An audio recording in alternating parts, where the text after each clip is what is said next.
Mediation and the communication model, part of the series, Communication Skills with Daniel Rainey. That is your topic for today. Welcome to the Lawyers and Mediators International Show and Podcast by InstantMediations.com, where we discuss law and conflict resolution topics to educate both professionals and everyday people. Catch regular episodes on YouTube, the Instant Mediations app, and anywhere you get your podcasts. Just remember, nothing in these episodes constitutes legal advice, so be sure to talk to a lawyer, as cases are fact-dependent.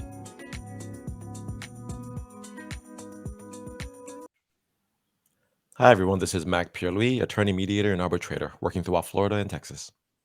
And Natalia Łowska-Czajka, advocate, mediator, and arbitrator from Warsaw, Poland. And I'm Daniel Rainey, dealing in dispute resolution of various kinds through Holistic Solutions Incorporated.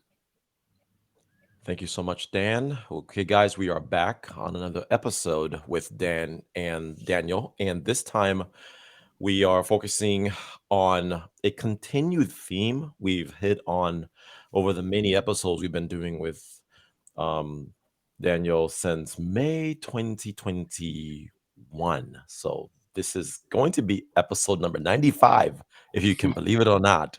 And we appreciate you, Daniel, because you were our very first guest on the podcast so many months ago. Actually, And I now didn't realize that. Yeah. Yes. Actually, Natalia and I keep track of all these things. And we just recorded episode number 94 this morning with another co-host and guest. And so you're 95. And so we can't wait to reach 100 pretty soon. And so one of the themes we always have with you has always been communication. And because you're a communication expert, and communication plays such a big role in mediation and arbitration, because it's all about getting people to hopefully reach agreement based on dialoguing correctly and effectively, and helping them reduce their fears and get past and get beyond the things that stop us and the mental blocks that prevent us from resolving disputes in our everyday lives and in our businesses. And so that's why it's always a pleasure to talk to you, because communication is such an important part. So today you're going to be talking a little bit about communication model and perceptual filters and biases that individuals have and how we overcome them. So I'm going to give you the floor, and why don't you introduce this topic overall for us? Sure. One of the things that we sort of ask ourselves on an ongoing basis is, what does it mean to be successful as a mediator? And it is not it's not unusual, and it's nothing wrong with sort of measuring success by how many agreements that we get from the parties who come to us. I personally don't think that's a very good measure. It's an interesting measure, but I don't think it actually is the best measure of success for a mediator. If you were going to ask me, what is the best measure of success for a mediator? If the parties walk away from a session with a mediator saying, I understand where the other party is coming from, I understand what they think, and so our communication that we've had in this process has led me to understand what they think, and they understand what I think. Now that might, in some cases, in many cases, that mutual understanding may lead to an agreement of some kind. It may lead to a resolution of the issue. It might also simply lead to a situation where the parties walk away without an agreement, but with much more information than they had before, and accurate information. So that if they consider themselves antagonists, if they have a disagreement, they at least know what the disagreement is really about, as opposed to having two different versions of what the disagreement's about on each side. And one of the reasons that we do what we do as mediators in terms of the actions that we take as a third party is built around the notion of a communication model, a basic communication model that we've inherited really from the 1940s and 1950s. That's not just the basis of what we do, but it's also the basis of digital communication and a bunch of other things. And just if you just indulge me for a second, I'll just sort of lay out the elements of that model that we simply use on a day-to-day basis, and then talk about a couple of the things that I think are the most important elements of that for a mediator. So we start with the notion of senders and receivers. And that's a somewhat strained notion because, in fact, both of us, the senders and receivers, are sending and receiving all the time. And so if we come together in a communication situation, it isn't that one party sends a message, the other party gets it, then the party responds, etc. We're sending messages back and forth all the time. And there are three basic channels or elements of the channel that we use to send those messages. There's the verbal element, which is literally the verbal, not oral, but verbal. That is messages that are in some sort of identifiable grammar and syntax. And the one that I use a lot is, if I say to you, Mac, you're crazy, you know what that means. Those words have meaning, and they have a verbal meaning. There's the nonverbal element of the communication channel. And so, Mac, if we're having a beer in a pub somewhere and you're telling me a story and I say, oh, Mac, you're crazy, that nonverbal that I send in terms of the tone of voice, the way I look, the facial expressions, tells you that I don't literally mean that you're crazy, even though that's what those words indicate. They mean, I think, we're having fun, that I'm receiving what you're saying, and I think it's funny. If I say, if I'm a psychiatrist and you're in my office and you're on the couch and I say, Mac, you're crazy, then that's another connotation altogether. So the meaning is being formed by what I say and how I say it. And then the one that I think we ignore a lot is the environmental impact, the notion of what the environment does as an element of the channel of communication. There's a reason why, as mediators, we invite people. Let's say you're a lawyer who has a mediation practice. You invite them into your conference room with the leather-bound law books on the wall and the big, oak table and the leather chairs and the whole 9 yards. Well, you do that for a reason. It creates an environment in which we're talking now about having a serious conversation. We're not going to have an argument over a table at the bar. We are now in an environment where I'm going to be a little more careful about what I say. I'm going to think about the way that I communicate with you in a different way than I would if I were in another environment. And I think one of the things that I think is important about that for mediators in this age is we're creating a lot of virtual spaces. We're inviting people into virtual rooms. And we have to understand that virtual room creates an environment, and we have to manage that environment the same way we manage our physical environments. So if we're dealing with you in video as we are now, then that's one environment that we're in. We lose a little nonverbal, we lose a little context, but it's not that different from being face to face. If I'm dealing with you over an audio channel by phone, for example, then I'm losing almost all of the visual nonverbal, and the environment is very different. If I'm dealing with you in text, that's the one more step down, that I'm losing more nonverbal, and I'm having to compensate for that. And so I think mediators don't think as much about the environmental impact as, especially in a technology age that we're in now, as we probably ought to. The reason that we do some of the things we do as mediators, I would tie back to the notion of successful communication based on that model. One of the other elements of that model is the perceptual filters and then feedback. Perceptual filters operate, you can describe it fairly simply, but they're very complicated.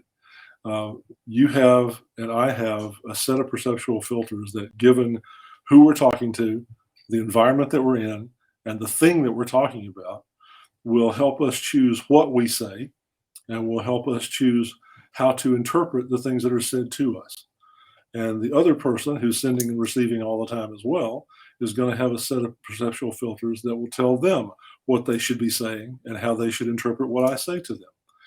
And so one of the reasons, for example, that we as mediators open mediation, not by asking people to state their hard positions, but to state their interest in getting a resolution, is that if I come into that conversation and my perceptual filters tell me that I think you're a liar to start with, or that I think you're a bad person to start with, and I'm going to distrust anything you say, and you give me a position that you are enunciating, my first thought, because of my perceptual filters, is going to be, well, that's ridiculous. We're not going to do that. But if we're both talking about things that we are interested in achieving as part of our conversation, and we can find mutual items that both of us care about, then we're doing two things. One is we're rearranging those perceptual filters. I'm now talking to somebody and I'm perceiving them differently than I would have if we have no agreement at all. And I'm also forming the basis of a language that will take us forward so that we're not creating a way in that environment that we're in so that we can talk to one another, not at one another. And even if we don't agree on the basic issue that we're talking about, we've now created a sort of community. And that's very important. The other things that we do as mediators, for example, you're taught probably, depending on where you were taught mediation, you're probably taught to rely very heavily on restating, reframing, reality checking. And so, Mac and Natalia, if the two of you are my parties, I'm probably as a third party going to stop every now and then and say, well, Mac, what I thought I heard you say was this. And did I get that right? And Natalia, is that what you heard? Well, all you're really doing when you do that is you're creating a feedback loop. And in communication theory, the axiom is redundancy equals meaning.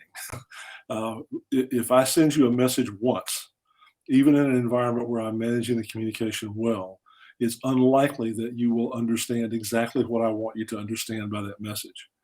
If you then communicate back to me what you thought you understood, and the mediator can help do this, then I can say, oh, well, he got most of it, but he didn't quite get this. So I can send that message again. And we can do that through the feedback loop and through the reality checking that the mediator does until both sides can look at each other and say, okay, I understand you. I may not agree with you, but I understand you. I understand what you're saying. And that's the basis, I think, of moving toward a resolution. If you can get those perceptual filters managed so that you take away the immediate rejection of the other party by the way you begin the session, and if you can then manage that session so that you are using that feedback loop and the three elements of the communication channel, if you can do that effectively as a mediator, then you have a very good chance of having the parties understand one another and a pretty good chance of getting a resolution. So does that make sense to you guys? Yeah, naturally. However, I'm being a mediator and already having this theory in my mind. Okay, I need to make sure that the parties understand each other well, that we improve the communication, that the environment is so important. To which extent my awareness of the environment needs to be also a part of the experience of the parties, meaning to which extent do I need to explain to them in what environment that we are finding ourselves in, and what sort of restrictions or limitation it brings to the mediation, to their communication, or do I do that non-verbally or just by using mediation techniques? Well, see, I think different mediators do it different ways. For me, I would, if I could, always have a private conversation with each of the parties before we begin mediation that doesn't have anything to do with their issue. It's a conversation in which I would say, okay, here's what I'm thinking about doing. Here's the environment that I'm going to create for you. This is the room I'm inviting you into. And it may be a physical room or it may be a virtual room. And here's the way I'm going to operate. Is that okay with you? Is there anything about that that you want to question or that you think might not work for you? And what I try to do is create a situation where I'm sending messages and getting messages from that individual that creates a sense of trust in me and my process, but also prepares them to walk into, figuratively or literally, the space that I'm creating. And if I want to do that with both sides, and I don't want to talk about their issue, but I want to talk about what are we going to do and where are we going to do it. And so I think personally that in an environment where mediation occurs using technology, you're even more bound as the mediator to, and directive is not a word that I think fits exactly, but I'll use it to be more directive, to say, okay, I'm going to do it this way unless you have a problem with that. This is the room I'm creating. This is how the thing is going to operate. Because if you invite people into that virtual space, they're probably going to be less comfortable than they would be walking into, say, Natalia, your conference room. Everybody probably knows what a conference room is. And so I walk in, I see the books on the wall, I see the table, I understand that environment, and you don't have to teach me how to talk in that environment. But if I invite you into a virtual environment, then I may very well have to literally teach you how to talk in that environment.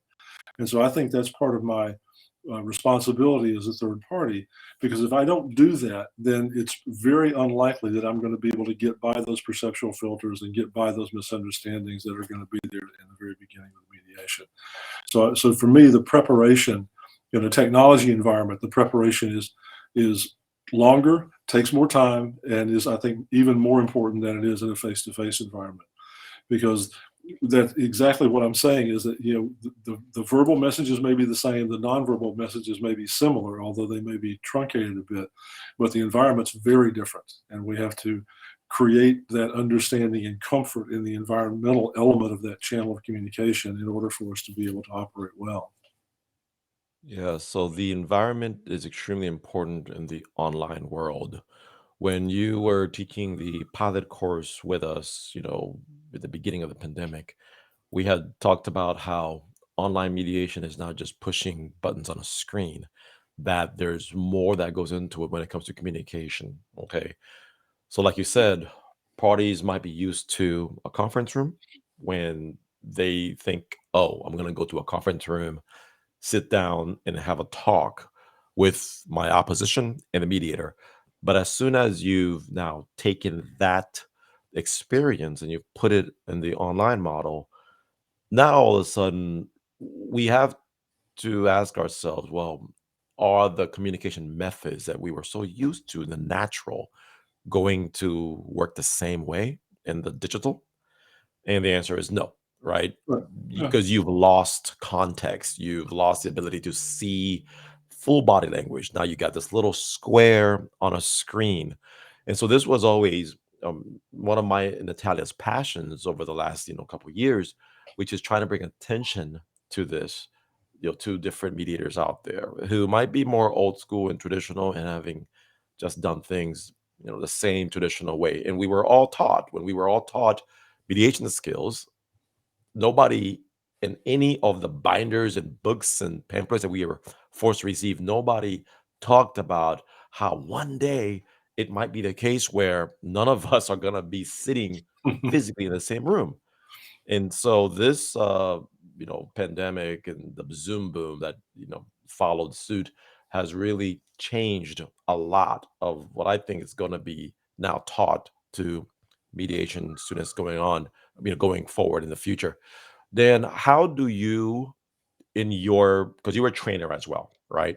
How do you now, with the Zoom boom and mediations galore happening all around us online, how do you teach your students in a way that's different today than it was, say, 2 years ago? Well, first of all, I don't think the topics are different. I think what we say about the topics is somewhat different. For example, uh, let's go back to the physical meeting space. Let's go back to the conference room, Natalia's conference room with the books on the wall, right? Um, it is true that when I invite people in, they know what that is, but there are different levels of comfort with being there. If both parties have lawyers as counsel, the lawyers are very comfortable being there. They understand that environment very well. They don't have a problem with it. Their clients might have a problem, but they don't. But if you have two people, one of whom is, let's say, a successful business person who's used to being involved in meetings and conference rooms and boardrooms, and you have one of their customers on the other side who really never does that, who never goes into that environment, then you invite them into that physical space, and we kind of make the assumption that everybody understands and is comfortable there, but they may very well not be. So I talk about that notion of comfort, a notion of fitting into the environment and the environment working well for the communication in the non-technical world. In the technical world, there are simply other things that you have to talk about when you talk about that topic. And so we do talk about, how do you choose the technology that you use? Accessibility has many definitions. It can be, you literally can get to it from your computer. It can be, how easy is it for you to understand how to use it? So there are lots of ways you can talk about accessibility. And so when I start talking about the environment in a class that's really focused on technology, I go way back to the beginning and say, okay, let's think about the elements that we ought to keep in mind when we're choosing the pieces that are going to make up that virtual room that we invite people into. What's the impact of choosing this one over this one? What's the impact of using these two together? How do we describe the security in that room? How do we describe, the way we're going to manage the conversation in that room? And so I don't think we talk about different things. What we do is we talk about the impact of taking it out of a physical environment, and that probably adds some elements to the things that we need to talk about. And so, Mac, that I could go on about this for hours, because I teach a 40-hour course, and I teach a couple of university courses that go on for 13 weeks, et cetera. But it's the important thing that I would sort of underline for people about the basic communication model and the approach that you take is that those three elements, the verbal, nonverbal, and environmental, are all affected by what the context of your mediation is.